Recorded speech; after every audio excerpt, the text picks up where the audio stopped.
Welcome to another episode of All About the Girls, the podcast.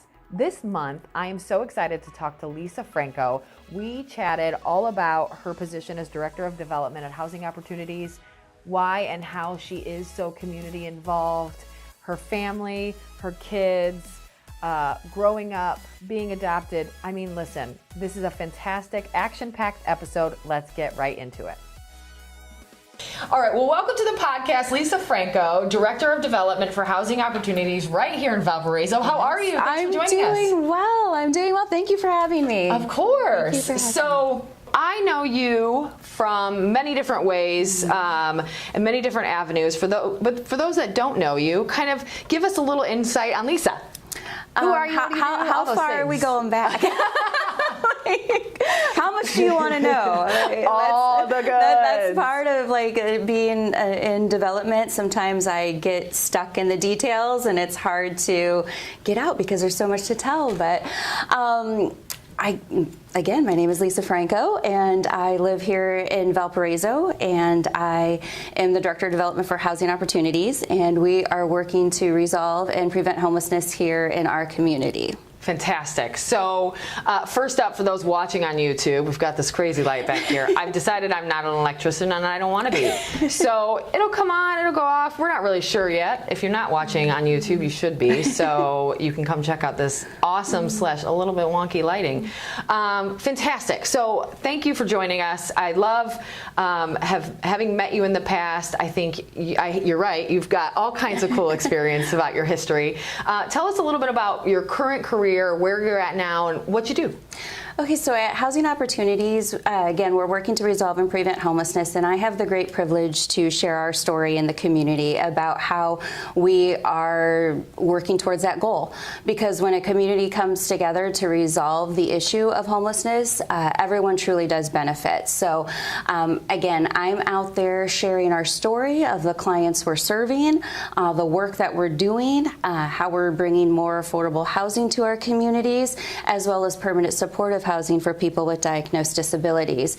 So we have about a 6 to 7% funding gap in our budget every year. So I get, again, the great privilege to share our story to help fundraise to support our mission. Help close that gap, yeah. And for those that don't know, but there's a homeless population in Porter County. Yes, there I think is. so often we do have Porter County is a wonderful place. I think the region is a beautiful area. We're really lucky to have a lot of the things we have. But homeless is not a zero here. Mm-hmm. And so you guys are helping. Tell us a little bit about that world for those that haven't been in it often and don't really know that. Most of us are probably really removed from that outside of our participation in events or donations. Tell us what that looks like here in Porter County. So here in Porter County, a lot of the population that is experiencing homelessness, they know where they can be to remain safe and not bothered. And again, working towards stable housing isn't something that happens quick. It's a process. So when someone is coming to Housing Opportunities, they have an opportunity to have an assessment done with one of our staff members. During that assessment, we will figure out where their need is on a scoring basis. Currently, we are serving families at the shelter. So if it is a family that's living in their car and there are children involved, they will get moved to the top of the list, while we do put our veterans to the very top of the list. So we will serve our veterans first. But also, while someone is waiting on that list, we have a resource center that's open 7 days a week for people to come in and take a shower, do a load of laundry, access our small food pantry that we have on site, make a meal.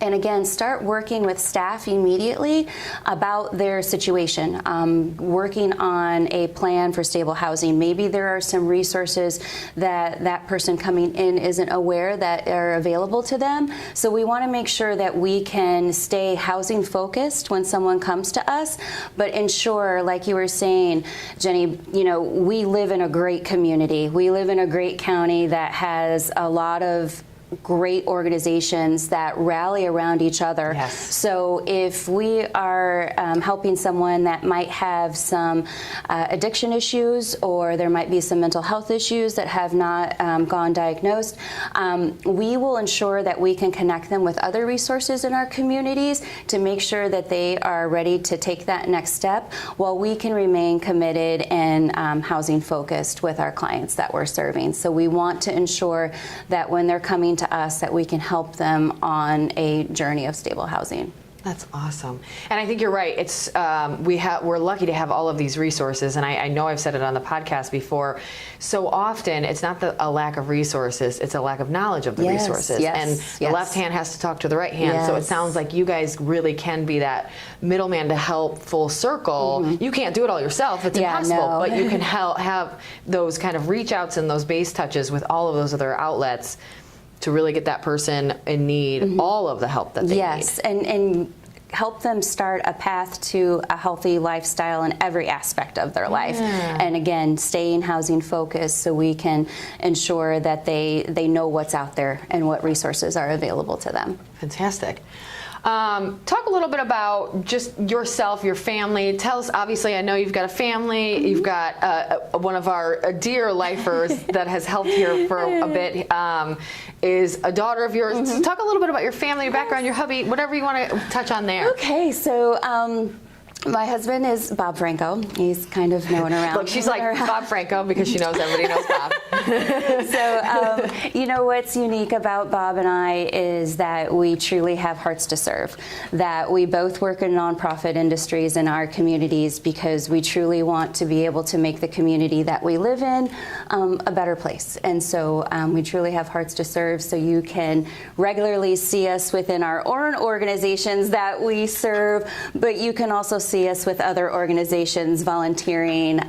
We will do it. You ask us. You guys are like true community members. You guys are out there all the time. We truly do try to help. So Bob and I have a big, beautiful blended family. We have 5 kids, and we have some in the house and some out of the house. Oldest is in Nashville, Tennessee. He's in the entertainment industry and also in the video industry in Nashville, and loving what he's doing and just doing great. And then our next son is here in Valparaiso. He's working in the restaurant industry, and so he's home here, not in the home, but around home. Yes. And then we have my stepdaughter is actually a junior at Purdue University, so she's studying construction management, and she's laser focused on her track and her life, and I'm really, really proud of her. And then another daughter that was here for a little while as a lifer. I think she'll always be a lifer. Yes, she will. I think when you become a part of the Life family, you're always a part of the Life family. So she's figuring out her career life path, and I'm so grateful for the opportunity that she was given to be here and to be able to be amongst like-minded people to inspire her as well. So, and then our littlest is 11, and he is the sunshine in our days and loves anything with a sport with a ball. So we're transitioning from baseball to football right now. So he's very excited that today NFL is finally back. 5 kids plus 1 in sports. I can't even imagine. That's tough enough. But that's awesome. Yep. So there's never a dull moment in our house. We rarely get to have all 5 under the roof at one time. So when we do, we make a point of taking photos because everybody's lives, everybody's lives are moving in different directions, but that's also, as a parent, that's what you want for your kids. You want to see them healthy and happy and striving and making goals for themselves, and hoping that you are setting a good example for their lives as they're making those adult choices. I completely agree. That's fantastic. Well, and you're right. Always a lifer, Gwen. She's fantastic. I love her to pieces. And you guys, I think, from what I saw, I think you've developed some kiddos that are uber mature, very responsible, and exactly that, chasing her dreams. Yep. So I'm so glad I got to be a part of her and having her here. She was just fantastic. So women in your life, we always, in this podcast, we always talk about those women that really have impacted you. Who are those women for you, family, friends, business, doesn't matter, that have impacted you throughout your life? So for starting at home, when the first woman in my life was my mom. Little tidbit about my life, I'm adopted, and so I was grateful enough to be raised in a home with my parents that chose me, They wanted me, and so there was never a day that I didn't know my background. I was a baby when I was adopted, so I was part of the family. I didn't know anything different. Right. And so to see what my mom had went through, knowing she wanted a family, knowing the stories now as an adult, to see her be able to strive and have the family that she always wanted is incredibly inspiring to me. My mom has been a supporter of everything that I have done in my life. She has been through the good, bad, and ugly, and she's always right there, and that support will always be there, and I only hope to be able to have that and know that my kids have that in me too. So she's a great support in my life. And my dad was killed in a tragic accident 28 years ago now. And my mom's since been happily remarried for 20 now. And but to see what she had gone through during that time of grief, our relationship got incredibly strong during that time as we were all grieving in different ways. So definitely starts at home, starts with my mom, but it also starts with my grandmas. Again, was lucky enough to be a part of a family that was very family-centered. We grew up farming, and we all helped on the farm.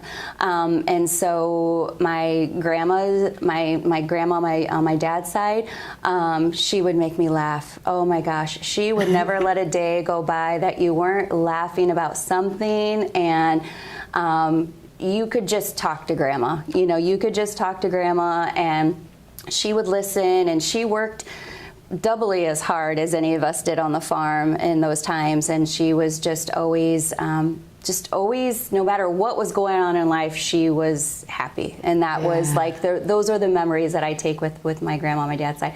And then my grandma on my mom's side was incredibly impactful in my life as well. She just was completely supportive.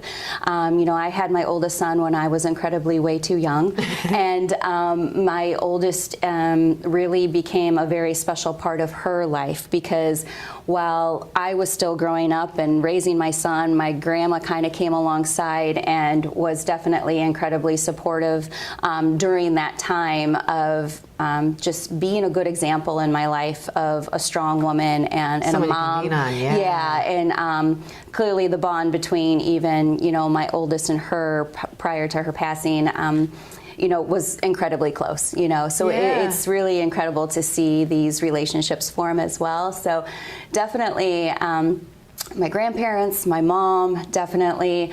And then also in life, I've just been so blessed to be able to have, you go through phases in life that you have your friends, you have, coworkers and colleagues, and that all changes. It ebbs and flows as life changes, as your careers change. And I can definitely, pinpoint certain people that have affected me in a positive way to continue to, dream my dreams. And I mean, it's like, you get to your mid-40s and you're still dreaming your dreams. And it's like, you never stop dreaming. Yeah, that's a great point. And, but there's also those core group of girls that we may only talk once a year. We may only message each other on Facebook. We may only comment on something. But if something were happening in my life, I know the first 5 girls that I would message and be like, ladies, I need help. I can't do this on my own. What do you got for me? The ride or dies that are going to be there no matter what. Yes, and so I'm grateful for all the experiences in life. And even realizing maybe when I hadn't been a good friend in somebody's life, or even the ugly parts of like, oh wow, I was really not a nice person. We all have that. Yeah, and that's looking a great point. back and being like, well, I want to, know better and do better, and Love that. and then the ones that come around and say, you know what, yeah, you were kind of a jerk, but you know what, I love you, and I'm going to be right here. Yeah. And and really extend an amount of grace that you never knew you could have in your life. And so I always tried to think of that as well. That's a really great point too, is all of that affects what builds us every day and who we are today versus who we are tomorrow. Yeah. And it's a really great point. I recently saw someone I hadn't seen for a long time, and she was with a friend of mine, and then of course that ended poorly, and I never knew how that relationship would be. And it was so cool because I thought, well, I'm going to go in open-minded. I hope they do too. And it was the exact same. We just started talking, and it was so cool because I was like, look, that's not my drama. I don't care. I don't have to think negatively about either of you. And I can walk away and say that we just had this really great moment, and I know that we're great in the future. And we could still get along and still see each other in public. And maybe we won't be best friends, but we can still do that. And I think you're right. All of those moments in your past, you can wipe them a lot of times and improve from them a lot of times as well, and that's really important to do and just be aware of. Like, we all grow up and we've not always done what we maybe thought was the best, but if we know that now, that's the only win you can really have from it. Exactly. And I think a lot of it too in my daily life as well is that, I'm a kind-hearted person. I mean, I kind of exude it in my daily life. And I will be kind to everybody every day that the sky is blue, and from, but I also have learned these past few years, to set boundaries too. Great point. I appreciate this person in my work life, or I appreciate this person, but I don't have to be their best friend, and I don't want them to be mine. And I can be kind, and we can work together because we both have the same goal and mission in mind. But in the end, I think for a while I could definitely call myself a people pleaser, and it's only over the past few years where I will be kind, and I am going to genuinely tell you my honest opinion without being rude or mean. But at the same time, I'm going to set a boundary for myself, because I have to do that for my own mental health and my own sake, because I may not agree with everything. And people can be different, and I think that's something that in the past 5 or 10 years we've gotten away from, is where if you're different from me, I can't like you. And if you're different from me, I have to dislike you strongly or hate you, and I just don't understand that premise. Like publicly. And it doesn't have to be that. It's just that we can all be different people, and that's okay. And you have your main circle, and then the next circle out, and the next circle out. It's kind of like ripples in water. I think there's like an old saying or something about leaving someone better than how you greeted them, and I just think that's so important. And you know what, you can do that, and you can be that in your daily life. Not everybody's going to like you, and that's going to be okay. And I think a lot of those things, that knowing that and being really cognizant of that and kind of portraying that to the community are a lot of ways that not only will that help you just be more calm, better, just less probably anxious and tired, and the people pleasing is just will wear you out. And I think especially as women, I think we sometimes put that on ourselves because maybe that has been examples in our life, is like, oh, well, we need to do this because this is our box, or we need to do this because this is our space. Expected, and and I really try to step outside of those, but with a healthy boundary. That's perfect. And I think a lot of times that will flip to where not only will that help you, but that will help people. You will become the people that impact other women. Like, then that's where you become the person that says, oh, I've actually, Lisa's been impacting me, and this is how. It's because she showed me that way, that it doesn't always have to be perfect, but it doesn't have to be negative either. And that happy middle and that boundary, that's really smart. So you alluded to this actually very early on. So when you began your career, as you have mentioned, it's changed a lot through your years, even since I've known you. did you think it would be what and where it is today, and if not, what is different? You know, it's really crazy because no, I really had no idea.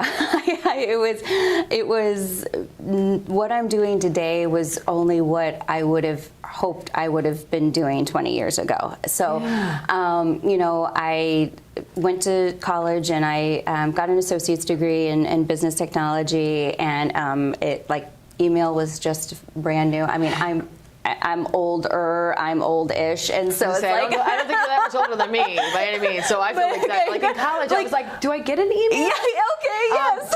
And everyone's like, I felt a little behind, yes. but I was still like, no, but I don't have one. Yeah, email was still not a thing my freshman year. So I was just like, oh, I need a what? Yeah, and so, how do I do mean, that? It was like I was still going to the bookstore and buying your books, and you know, so technology has changed a lot. Yes. Since when I graduated.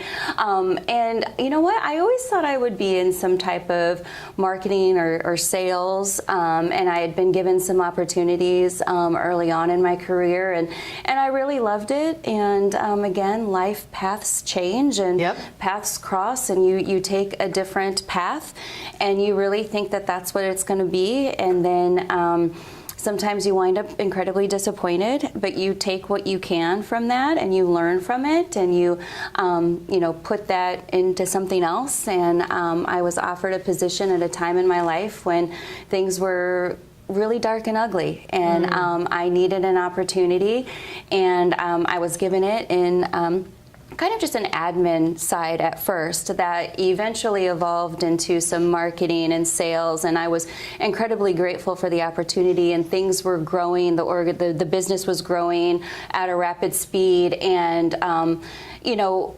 stumbling upon some of the things during that rapid growth, you know, these small little details were starting to slip for me, and I was getting called out on it, like, hey, you know, why didn't this? And I'm like, because I can't keep. Yeah, it's hard. And so, you know, some trajectories had changed. Was able to, you know, really spend certain days just focusing on, you know, sales and marketing of the business, and certain days were just admin days. And so learned a lot, got connected with a lot of really great people, and people that were open to giving me opportunities that I don't know if I would have taken just on my own if I'd not had been introduced, you know. Okay. And then the opportunity had come about 7 years ago at Housing Opportunities in the development side, and I actually was able to really learn a lot about the different nonprofits in our community in my prior role in the sales and marketing side of it. And I was able to get connected with people that were in the nonprofit industry and had supported Housing Opportunities personally and professionally. And then this was 7 years ago. No, not 7 years ago, 10 years ago. Isn't it crazy to think about that? 10 years ago. 10 years ago. Gosh. Yeah, 9-10 years ago. I was asked if I would be a part of a fundraising event, and I said, sure, yeah, I'll be a part of it. And always and the community person we mentioned earlier. And that is actually how Bob and I met. Really? Yes. I did not know that. How cool. So we actually both, again, were going through a lot of life things, and I'm just gonna put it out there because Please. A lot of people know. We were both asked to be models in a fashion show for Housing Opportunities. Oh my God, I love everything for about the this. fashion show that was put on by another organization that supported the efforts of Housing Opportunities.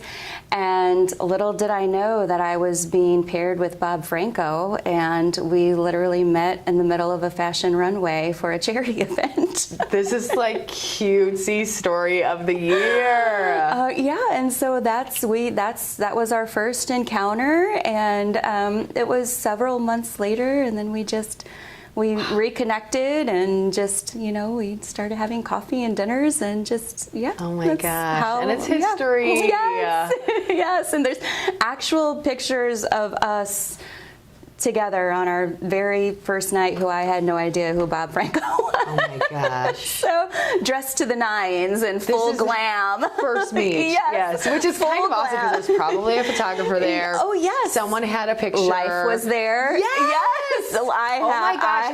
I'm going to have to see this. Oh, yes. How cute. Yes, we have the pictures. There. You have the pictures. You do. This makes my heart so happy. How so, cool. Yes, so that was our first encounter. So and was he at the V&A then? Or was he? No, he wasn't. Okay. He was actually, this was again 9-10 years ago.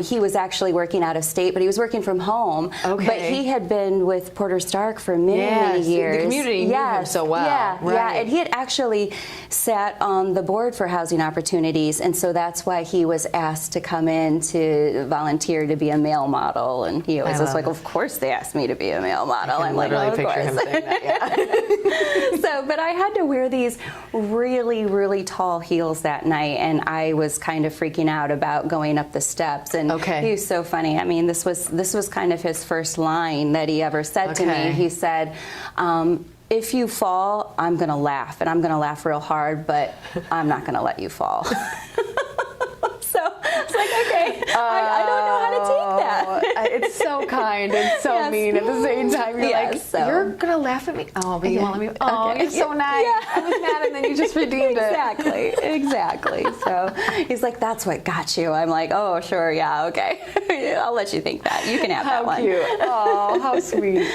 Okay, so next up. Tell us of some kind of significant barriers, adversity, obstacles that you've overcome in your life that kind of have steered you. In life in general? Yeah. Okay. And kind of throughout your life, it could be when you were young, when you were older, things that have really been those big hurdles that you look at as just that, adversity and hurdles. Yeah, definitely. I mean, again, I was a very young mom. You know, that was the one I thought of too when you mentioned it earlier. I was like, okay, that's definitely something. Yeah, definitely. Again, I was blessed and fortunate enough to have the support of my friends and family around me during that time, because shortly after my son was born, that's when my dad had passed, and so that was a big turn of events for all of our lives. So much to happen so quickly. Yes, and then it wasn't shortly after that my grandparents had made a decision that since my dad was gone, they no longer wanted to farm, and so we literally on a cold January day watched our farm drive out of the driveway at my grandparents' house after an auction.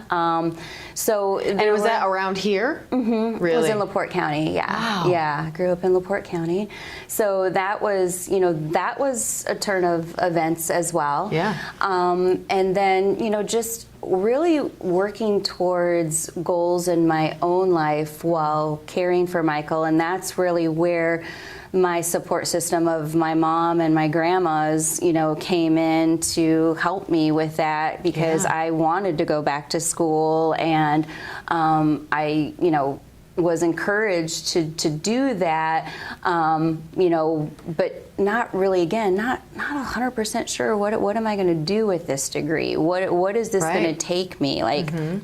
So I, again, those were definitely very large hurdles in my life at a very young age that I definitely had to navigate. And again, having people in my life that really cheerleaded for me and really supported me. I wouldn't, my sisters, and great. I have stepsisters. I have sisters. How many do you have total? All combined? All combined, there's 6 of us. Oh my gosh. Yeah. That's cool. And I'm the baby. And no brothers? Yes. So, yes. So, there's 6 of us total. So, okay, got it. So, 2 brothers and 4 sisters. Okay, got it. Amazing. Yes. And so, and that's kind of another thing in our family as well, as, my mom's now been remarried for is it 20, maybe even over 20 years?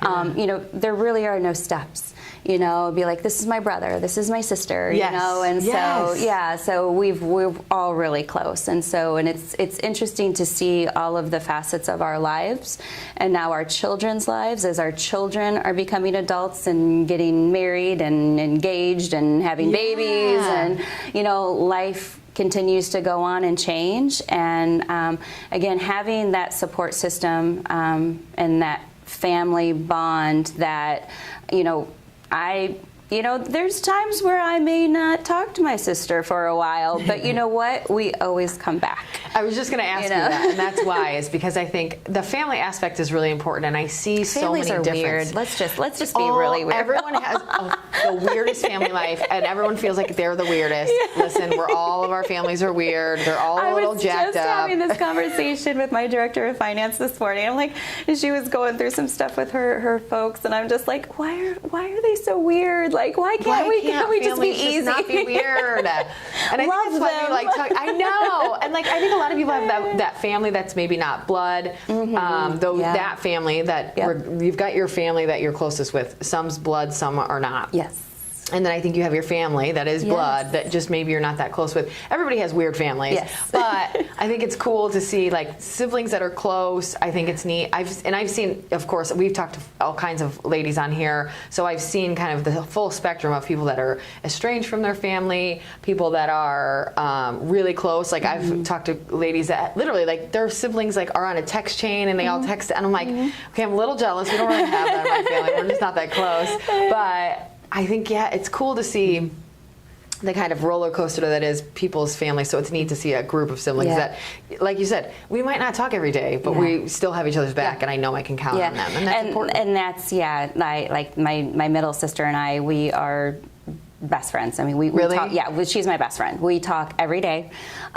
We talk about, like, funny things, crazy things, or and are you guys closest in age? What do you think made that bond? Yeah, I think so, because I think between all the girls, yes, we are the closest in age.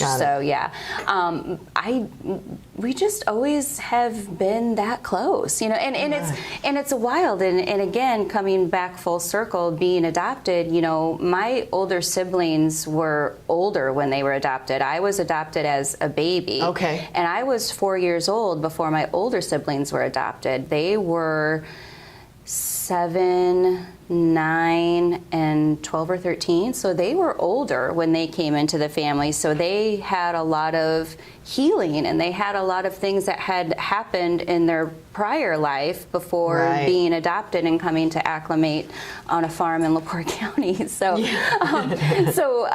But yeah, we've always been very close. But she's one that loves all of my kids.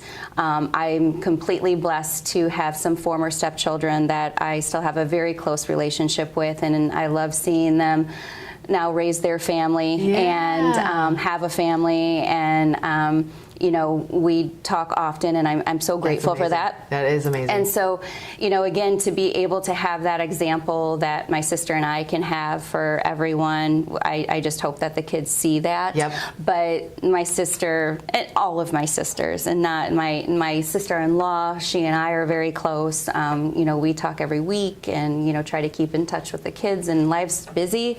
But at the same time, I know any one of my sisters, they love my children and my former stepchildren. They love them all. Doesn't matter. It doesn't matter. Yeah, I could say, fantastic. Hey, so and so needs this. Can you help? Or when, where? Like, let's rally. Let's figure this out. Yes, because it's still family at the end of the day. It does take a village. Blood, not blood, doesn't matter. Yes, it does take a village. That's incredible.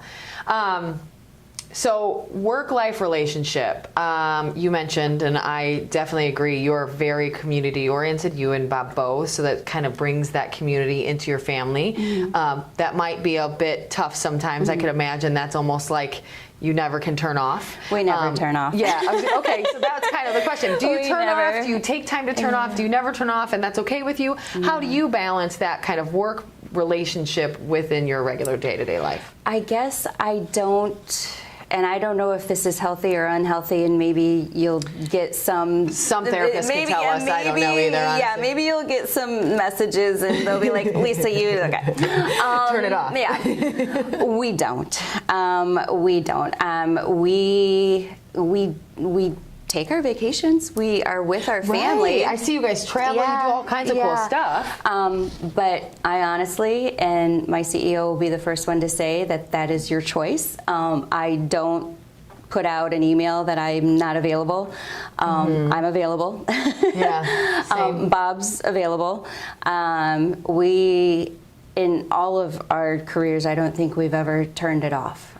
Because it just is a part of us. If somebody calls and they maybe they know of somebody that is possibly panhandling in one of our cities in the community or in the county, I'll take that call. If a donor has an opportunity to get something to us, but maybe it's perishable and it has to be there on a Sunday morning, I'll figure that out.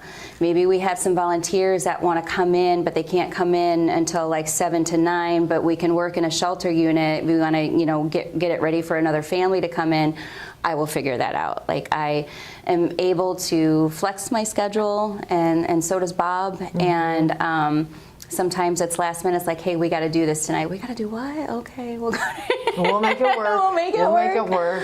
And again, it's that heart in me to serve. And even, we have a church that sets up a Thanksgiving meal every morning on Thanksgiving Day, and we set it outside, and we set it up for all the shelter families, and invite some of our affordable rental clients and tenants to come and make a to-go box, and they can have a Thanksgiving meal. And I do it every Thanksgiving, and I take the kids along, and I get the kids involved, with food pantry items, and maybe we need to move a little bit of something. Bob and I have been at shelter units painting on off days.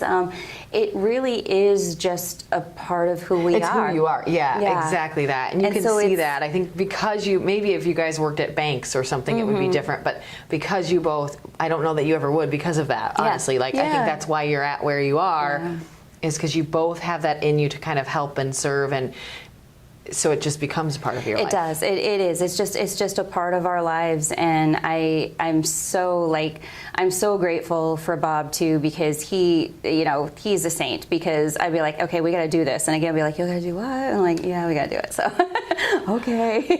You guys tend to have each other's back, I think, right? We really do. He's going to bring you to this thing, and you're going to bring him to that thing. Yeah, but we also are very well aware that our families do come first, and so if there are events or something going on and it conflicts with, something in our schedule at home, we will be flexible enough to figure it out. Maybe you go at the beginning and I'll show up a little bit later. This is what we'll do. We'll figure this out. But again, it's just in our blood. It's just who we are. We can't ever turn it off. It's amazing. It's incredible. I think that not everybody can say that, and it's really admirable to see you guys putting in so much time and effort and energy. And I think you're right. Like, the flex schedules, it's cool. I'll see Bob on Facebook having a beer sometimes at 2 o'clock, and I'm like, I'm so jealous of you. But I also know that I also see him on a Sunday morning doing a race, or helping volunteer, or doing this thing out here at this place or this place. And so you see both of you so much doing that. Like, we make it work so that we can still take our vacations, but then you're going to see me a heck of a lot on Saturdays, where you really are always on and always out there. And it's a great value to the community that you give that much. But I guess the biggest benefit is that it doesn't seem to be a negative in your guys' mind. I think that's really great. Like, if you feel like you're always just giving, and you're saying, no, it's part of our life. That's the difference that makes it something that wears on you versus something that doesn't. Yeah, and I think that's a really good point, because it has to be fulfilling. Like, if this was just like you said, if I was doing something that wasn't fulfilling to my own personal life, I think I could easily easily turn it off. I think I could easily put that email. And this is not saying people that do that shouldn't do that. You know what I mean? Yeah, same thing. It's kind of like you mentioned earlier, like everybody's different. Yeah. Like if you can be in a position that you like enough and doing what you like enough to be able to not turn it off and it not wear on you and it not make you mad or angsty or anything else, that is so incredible. Yeah. If somebody else doesn't have that path, that's okay. Yeah. It's just you serve the community in that way, and it's fantastic. There's so many times where Bob and I will get in the car and we're both trying to talk, text, and email, and my email's picking up his words. And it's like, my turn.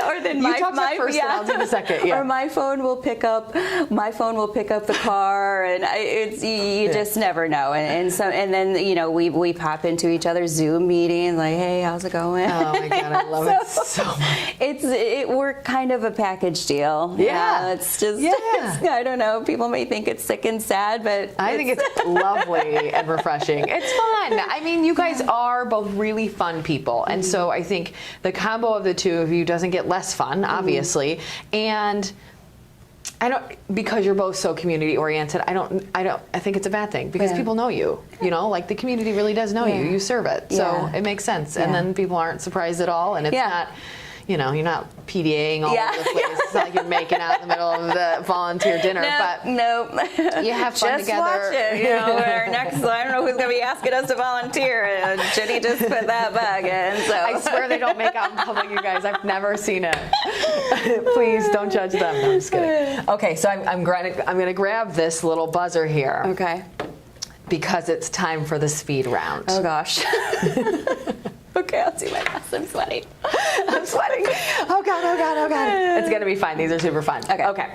So as all the listeners know, if you've not listened, basically I've got about 8 or 10 questions here. I've never counted them. Okay. And I give you about 5 seconds to answer, or you get buzzed. Okay. There has been history of buzz for a really poor answer. But listen, it's only happened once. Don't make it twice. Okay. No pressure. Sure. Oh no. Okay, would you rather go into the past and meet your ancestors or go into the future and meet your great-great-grandchildren? Ancestors. Really? Now, that would probably be, I would assume, like legitimate ancestors, so like birth ancestors. Yes. I was going to ask earlier, have you ever looked into any of your, No, I haven't. So you could get to know kind of your history. Well, I did do like a 23andMe. Okay. And so what I thought my ethnicity is not. Okay. And so, really? And it's funny because now Bob makes total fun of it because I am 53% Polish. Oh my gosh, I had no idea. Right? So I am Polish, Filipino, Spanish, and Portuguese. Well, what a great combo. Yeah. And Bob's like, that explains it all. And I'm like, thanks. Okay. So he's like, we have to go to every pierogi fest. Oh my God. I have to teach you your culture. Exactly. These are your people. So that's what he always says. So, but I would. You know what? I have never, and I did that for my own. Like I wanted to just know for myself my ethnicity and, my background. I didn't to try and find family members or anything like that.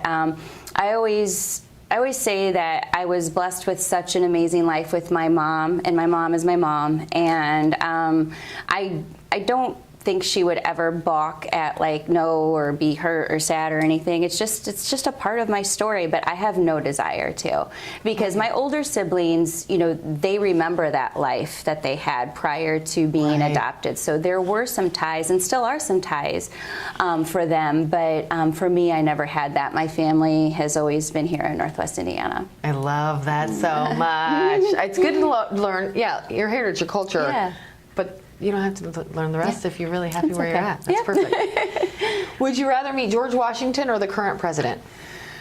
George Washington. Got it. That's a very popular answer. Would you rather... Oh, nope, I skipped one. What woman would you want to have on your side in a battle royale?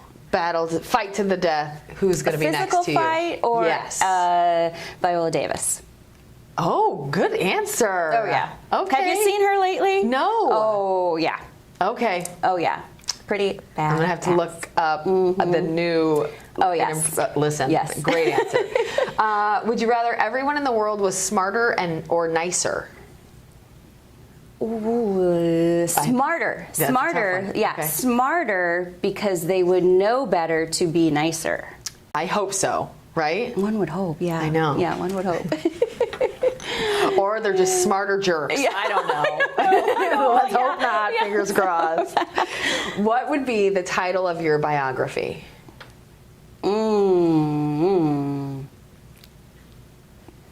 Oh, that's a good one. I don't know. You're gonna have to buzz that. Yeah, I am. Gosh, That is everyone's hardest. Yeah. It's a toughie. Yeah.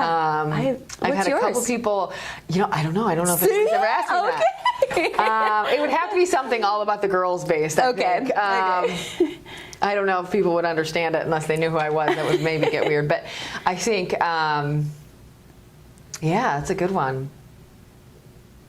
I'm gonna have to think now yeah. too. Now I need an answer. We'll come up with an answer. We'll get back to everybody's. We'll future reference. We'll tell that answer later. What is your favorite month of the year and why? March, because March goes into spring. It's also my birthday month, and so that's my favorite time of year to see the seasons truly starting to change. It's a really cool season change. Love our seasons. Like, I truly do enjoy. So many people that live here sometimes just want to get out of here, my mother included. They're snowbirds, and Let's go south. Can't wait. But I don't mind it. I truly, truly love, right now we're in, the summer to fall and the fall to winter, and I love seasons. I really do love seasons. Cool. I do.